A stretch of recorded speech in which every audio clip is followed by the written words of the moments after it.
Jadi kita kembali ke atas tadi. Kenapa agama disebut akmaltu, nikmat disebut atmamtu? Menunjukkan agama tidak boleh ada penambahan di dalamnya. Subuh 2 rakaat, sudah selesai 2 rakaat. Jangan bapak ibu buat ampe, Ustaz, ambu subuh kau tenaga ambu sedang amu, Ustaz, ambu ampe salah. Oh, tidak bisa. Kenapa? Akmaltu. Karena agama tidak boleh ditambah.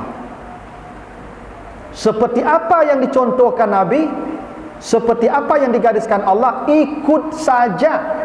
Tidak boleh ada kreativitas dalam agama. Yang ada nas, beramallah. Yang tak ada nas, tinggalkan.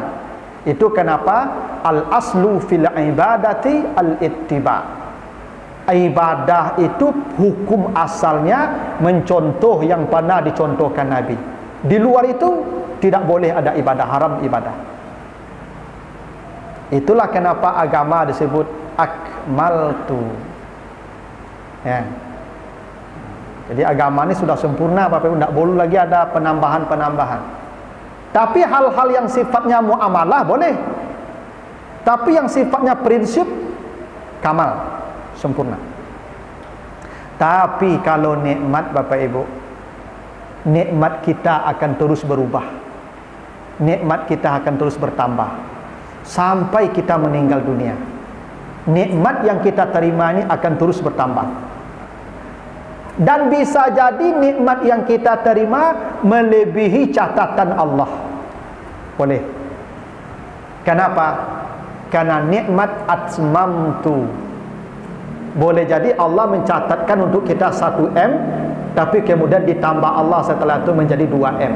Kenapa? Boleh dalam nikmat. Dalam agama tidak boleh. Dalam nikmat boleh. Itulah rahasianya kenapa soal nikmat atmamtu, kalau soal agama akmaltu. Jadi kan tidak sama Pak ya, walaupun artinya sama ya.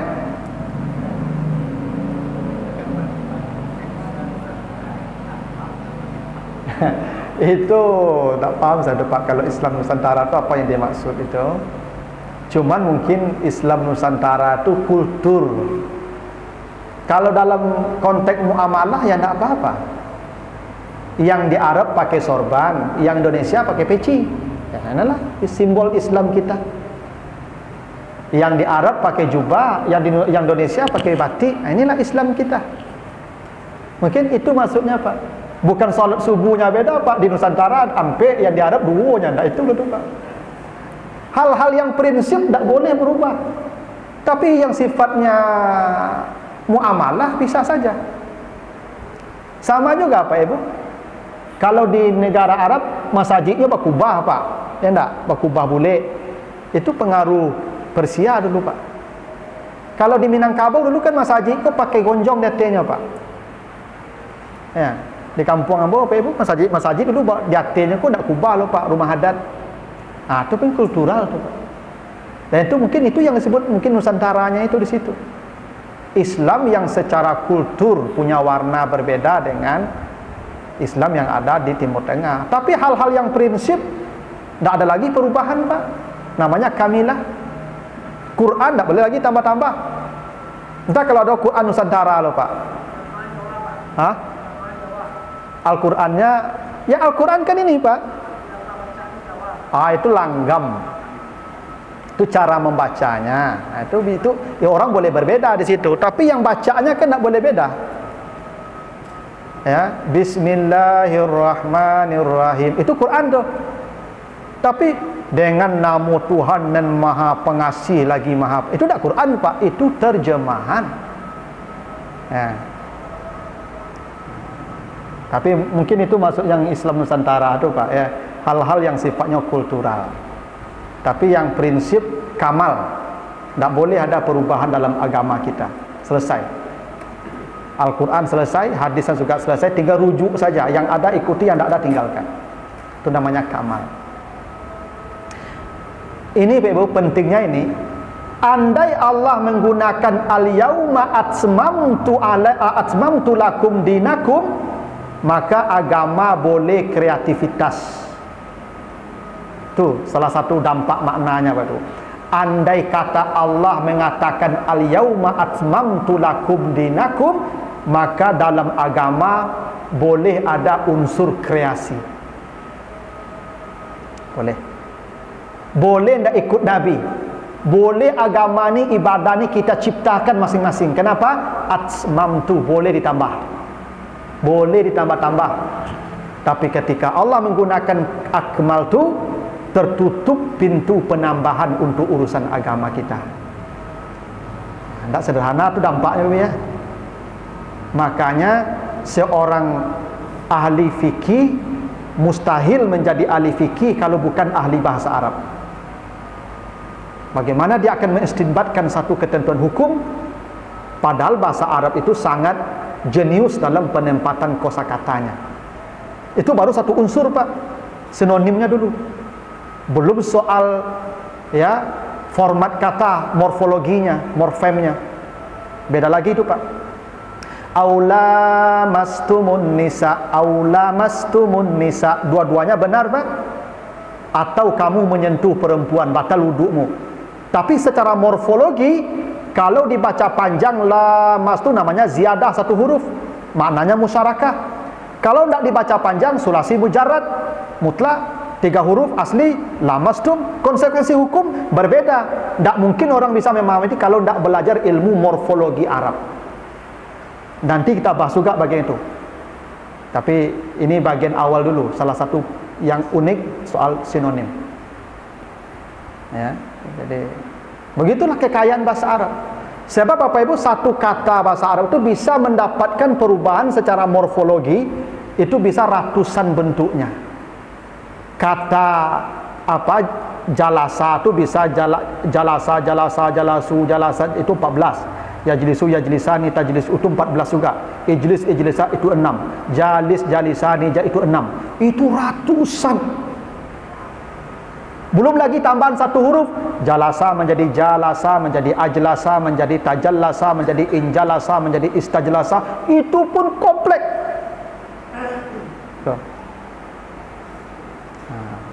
Nah, kalau ambil sabuk sadonya mungkin takui ibu mendengarnya beku itu. Nya ndak sado sekali sabuk ibu cie-cie. Nah, itu makok bahasa sabar ke cak ambo cie-cie. Kini kau dulu gitu Pak. Silakan Pak. Di dalam Malik Yaumiddin itu apa arti itu Ustaz? Kalau Bapak panjang bacanya Malik, itu isim fa'il namanya. Isim fa'il namanya Pak, kata sifat. Artinya yang memiliki. Yang memiliki artinya Pak. Tapi kalau Pak baca pendek, Malik, raja artinya. Yang benar yang mana? Panjang. Kenapa? Karena Allah pemilik. Beda dengan An-Nas. Qul a'udzu birabbin nas, malikin nas. Jangan panjang Pak. Karena raja artinya. Makanya pendek. Qul a'udzu birabbin nas, malikin nas. Walaupun Maliki Yaumiddin boleh juga dibaca pendek, tapi bacaan yang mayoritas, yang jumhur, karena sesuai dengan maknanya panjang, Maliki Yaumiddin. Walaupun bisa dibaca pendek dalam ilmu qiraah, benar pendek ya. Tapi maknanya berbeda. Kalau dibaca panjang, pemilik artinya. Kalau dibaca pendek, raja artinya. Allah adalah pemilik hari pembalasan.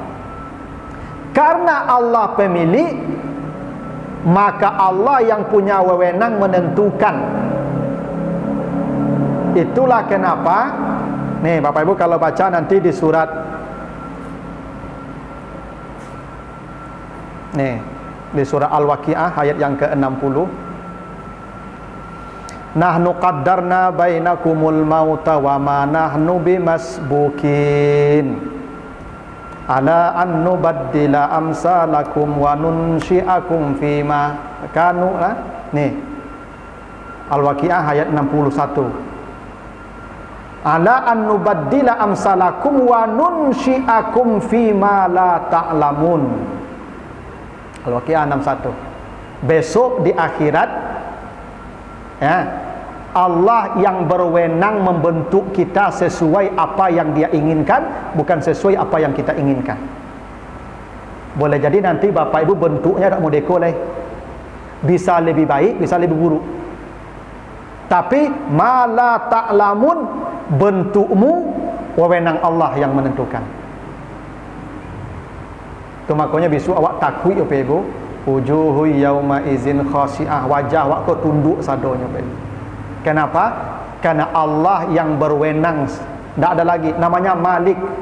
Malik itu artinya yang punya otoritas penuh. Ya. Coba nanti bapak ibu baca.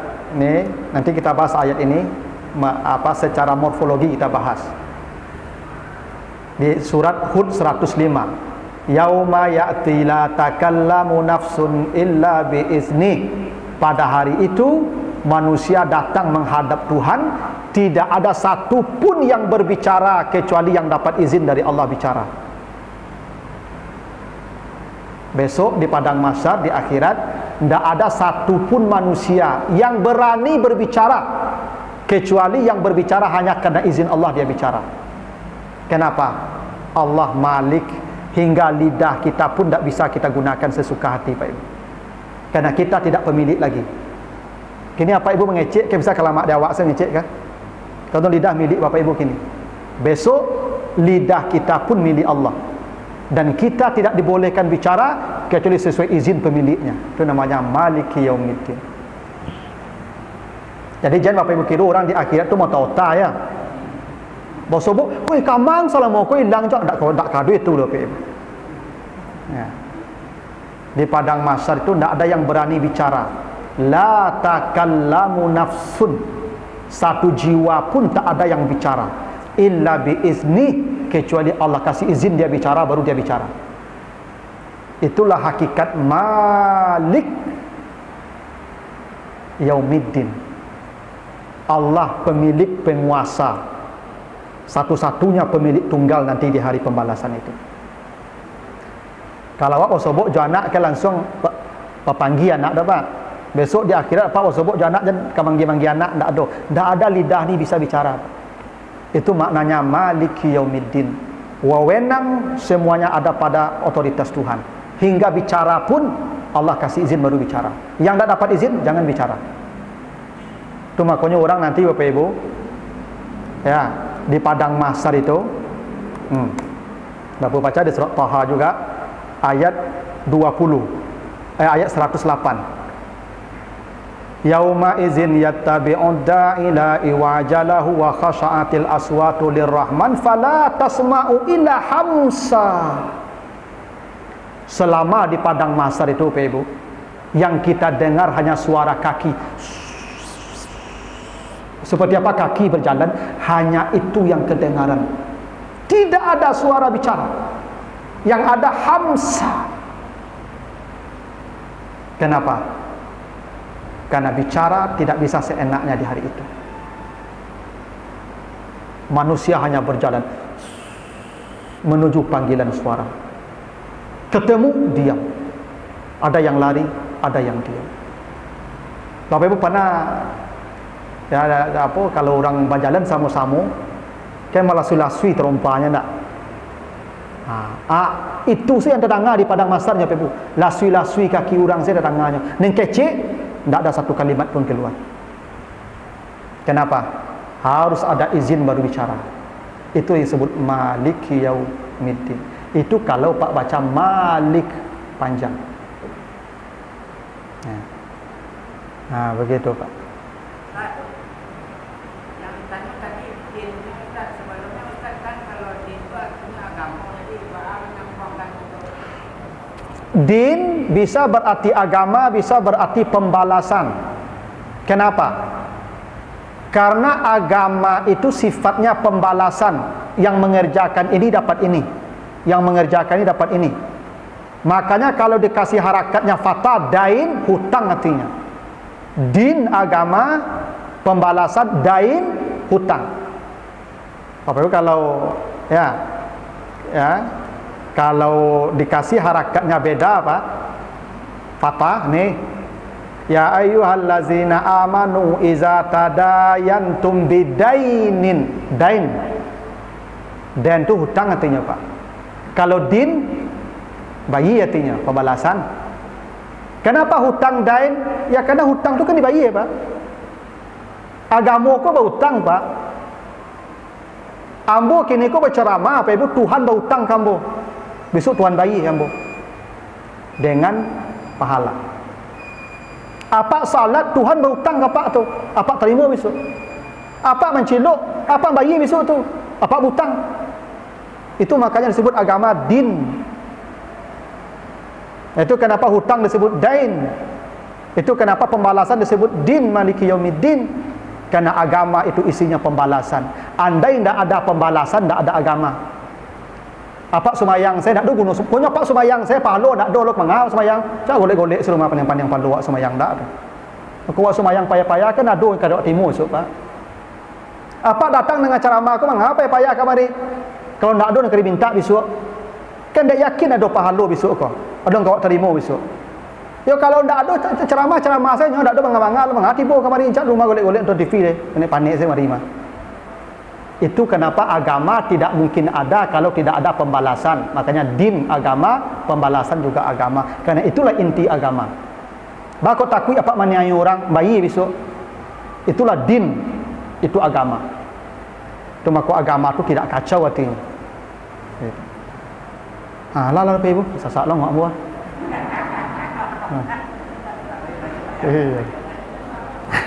Mudah-mudahan Bapak Ibu, ambo sebenarnya pulumi seorang belum bisa sekancang kole tapi ya ambo paso yo untuk kancang Bapak Ibu. Ibu khawatir ambo kok lunak-lunak kata kaluk Bapak Ibu beko. Ya. Alhamdulillah lah Bapak Ibu ya. Masa kuliah.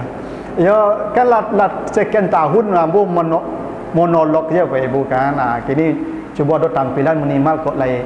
Tapi Bapak Ibu yang kurang puas baca buku-buku yang Patang titipkan itu ada di situ. Penjelasannya seperti tadi sudah ada juga di situ semua. Kita tutup dengan doa kafarat. Subhanakallahumma wa bihamdika asyhadu an la ilaha illa anta astaghfiruka wa atubu ilaika. Wassalamualaikum warahmatullahi wabarakatuh.